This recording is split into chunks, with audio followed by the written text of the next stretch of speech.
Hello, my name is Esther Ojukwu. Welcome to Estic Media. Click on the subscribe button, follow, and join the conversation. So, interestingly, especially this generation, our young youth, they've been asking questions as to what truly happened during the Civil War. That was a very terrible, dark period in the country's history. Literally took Nigeria, why say years back, in its unfolding method to develop.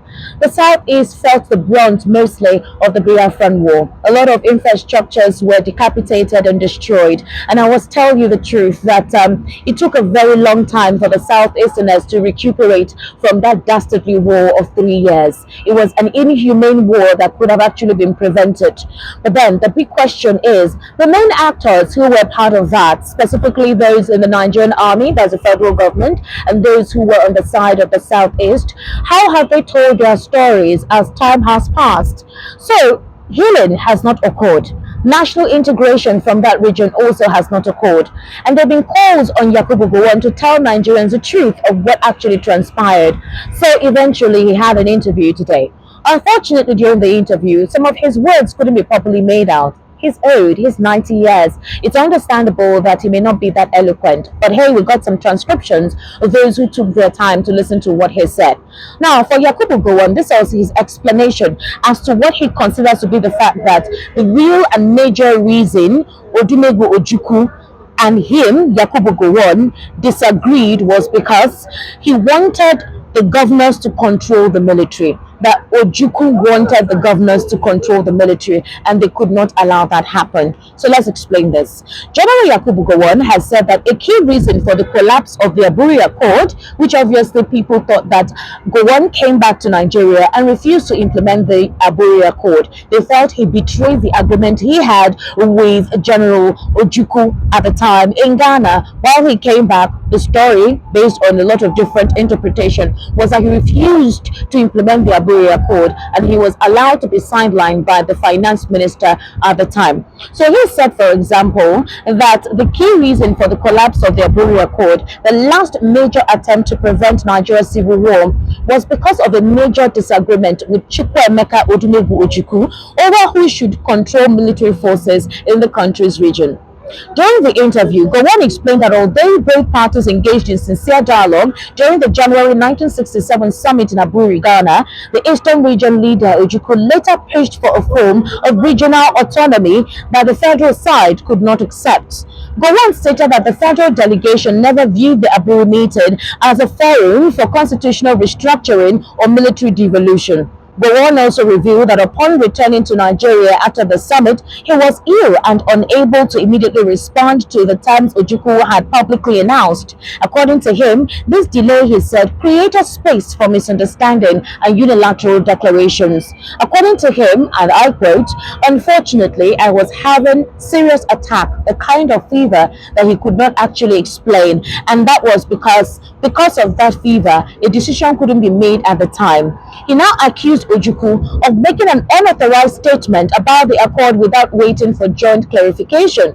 So in order to address the confusion after the clarification, or rather the address that was made or statement that was made by Ojukwu, Gowon said that the federal government convened a follow-up meeting in Benin, inviting all regional governors to agree on the path forward, but that Ojukwu refused to attend that particular meeting.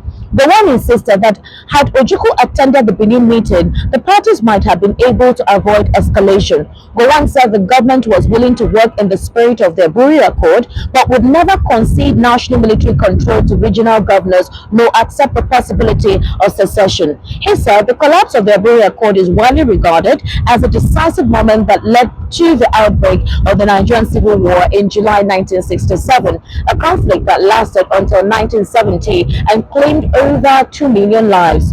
Gowon's remarks actually shed a new light on the irreconcilable differences between the Nigerian federal government and the government of Biafra, and obviously reveals that the push for regional military control rather than just political autonomy was a red line for the federal government.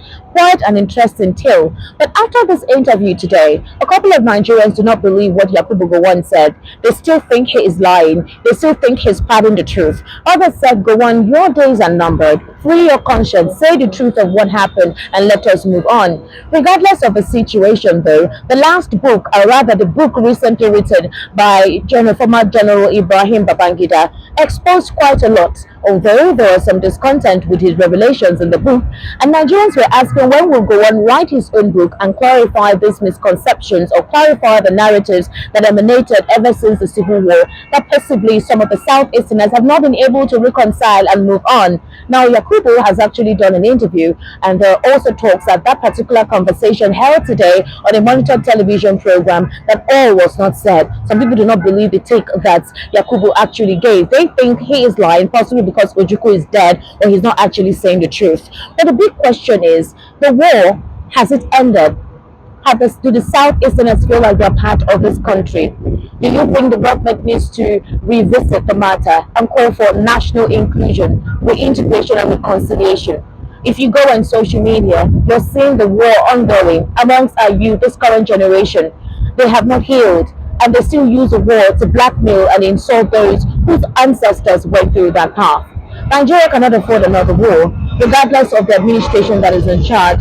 We have bedeviling issues. Insecurity is one of them. How about we have a government that is all inclusive, regardless of party lines, religious sentiments, or even ethnic affiliations? These are the conversations. I want you to actually tell me what you think in the comment section. Do you believe what Yakubu Gowon said? Do you think there's a better version of the story? Are there things he's not saying? Why would Gowon want to lie when he knows that he's very old? What would he actually do for him if he doesn't say the truth? Bye for now.